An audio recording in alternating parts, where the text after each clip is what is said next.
अगला पछला बात बिसर कसम हक दीप जरा दियो। अगला पछला बात बिसर कसम हक दीप जरा दियो। सब मिल कहियो हैप्पी दिवाली अंधरिया दूर भगा दियो। सब मिल कहियो हैप्पी दिवाली अंधरिया दूर भगा दियो।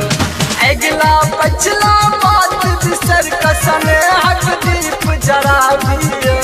सब मिल कहियो हैप्पी दिवाली अंधरिया दूर भगा दियो।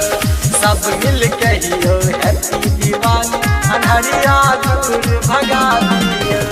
अभी आप सुन रहे हैं खाजे डी से धड़कन फिल्म्स की शानदार प्रस्तुति।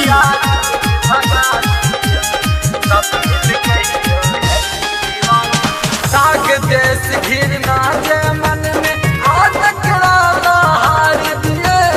एक दीप पी तकियो मीता सब हक मन में बार दिए। हक मन में बार दिए।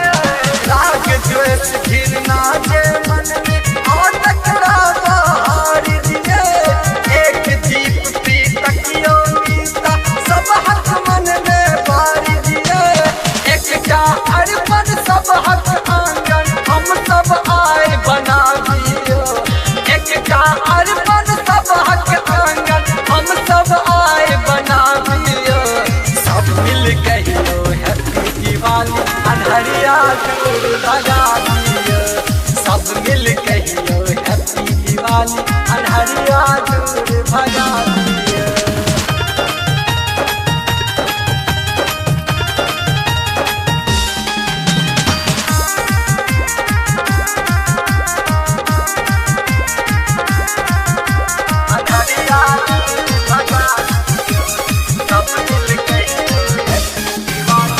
जगमग जगमग झालर लगा कर आंगन घर सजायब।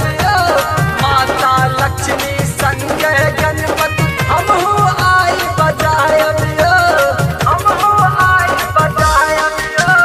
जगमग जगमग झालर लगा कर आंगन घर सजायब। माता लक्ष्मी संग गणपति हमहू आई बजायब। सुंदर सुंदर भोग लगा कर स्नेहक अलग जगा दियो। सुंदर सुंदर भोग लगा कर स्नेहक अलग जगा दियो। सब मिल कहियो हैप्पी दिवाली अंधरिया दूर भगा दियो। सब मिल कहियो हैप्पी दिवाली अंधरिया दूर भगा दियो। अभी आप सुन रहे हैं खाजे डी से धड़कन फिल्म्स की शानदार प्रस्तुति।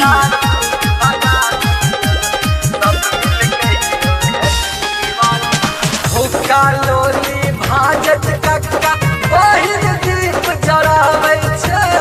दूर अन्हरिया भाग रहल अछि अन धन लक्ष्मी आबै छै।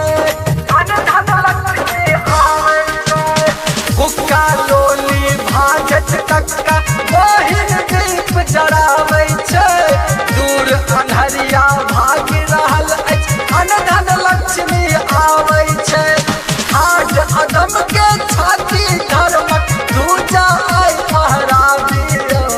हाड अदम के छाती धर्मक दूजा आई पहरा दियो। सब मिल कहियो हैप्पी दिवाली अंधरिया दूर भगा दियो। सब मिल कहियो हैप्पी दिवाली अंधरिया दूर भगा दियो। सब मिल कहियो हैप्पी दिवाली अंधरिया दूर भगा